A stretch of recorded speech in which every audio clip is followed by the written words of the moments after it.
जाने apps pension scheme में कितनी मिलेगी पेंशन 15,000x8 33,100 से देखें।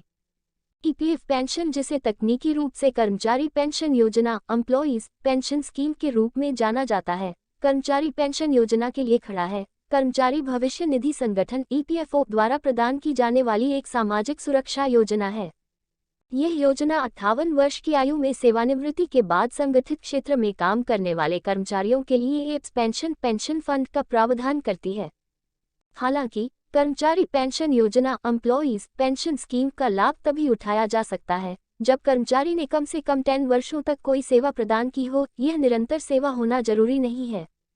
एप्स पेंशन फंड को 1995 में लॉन्च किया गया था और मौजूदा और नए ईपीएफ सदस्यों को योजना में शामिल होने की अनुमति दी गई थी। नियोक्ता और कर्मचारी दोनों कर्मचारी के वेतन का 12% ईपीएफ में योगदान करते हैं।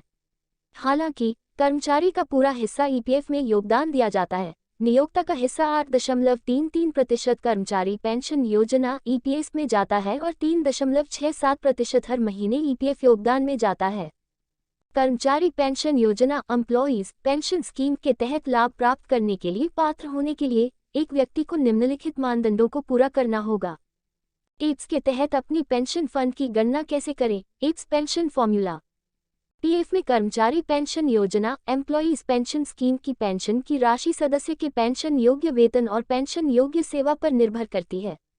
सदस्य की मासिक एप्स पेंशन फंड राशि की गणना निम्नलिखित एफईपीएस सूत्र के अनुसार की जाती है। पेंशन योग्य वेतन सदस्य के कर्मचारी पेंशन योजना एम्प्लॉइज पेंशन स्कीम से बाहर निकलने से पहले पिछले 60 महीनों में औसत मासिक वेतन है। यदि रोजगार के अंतिम 60 महीनों में गैर अंशदायी अवधियां हैं तो महीने में गैर अंशदायी दिनों पर विचार नहीं किया जाएगा और उन दिनों का लाभ कर्मचारी को दिया जाएगा। मान लें कि वह व्यक्ति महीने की 3 तारीख को नौकरी करता है तो उसके 28 दिनों के वेतन को प्रत्येक दिन के वेतन के अनुसार विभाजित किया जाएगा और फिर एप्स पेंशन फंड के लिए महीने के कुल मासिक वेतन की गणना करने के लिए 30 से गुणा किया जाएगा। यदि व्यक्ति का वेतन 15,000 रुपये है तो व्यक्ति का वेतन 28 दिनों के लिए 14,000 रुपये होगा, 500 रुपये प्रति दिन 2 दिनों के लिए कम। हालांकि कर्मचारी पेंशन योजना एम्प्लॉइज पेंशन स्कीम के लिए माना जाने वाला मासिक वेतन 30 दिनों के लिए होगा, यानी 15,000 रुपये। अधिकतम पेंशन योग्य वेतन हर महीने 15,000 रुपये तक सीमित है। चूंकि नियोक्ता कर्मचारी के एप्स पेंशन फंड खाते में इस वेतन का 8.33% योगदान देता है, कर्मचारी के ईपीएस खाते में हर महीने जमा की जाने वाली राशि है।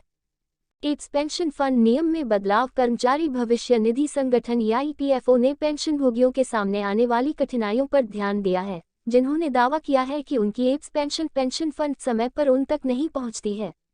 कर्मचारी पेंशन योजना एम्प्लॉइज पेंशन स्कीम के तहत पंजीकृत पेंशन भोगियों के लिए यह विशेष रूप से कठिन है। Employees pension scheme update.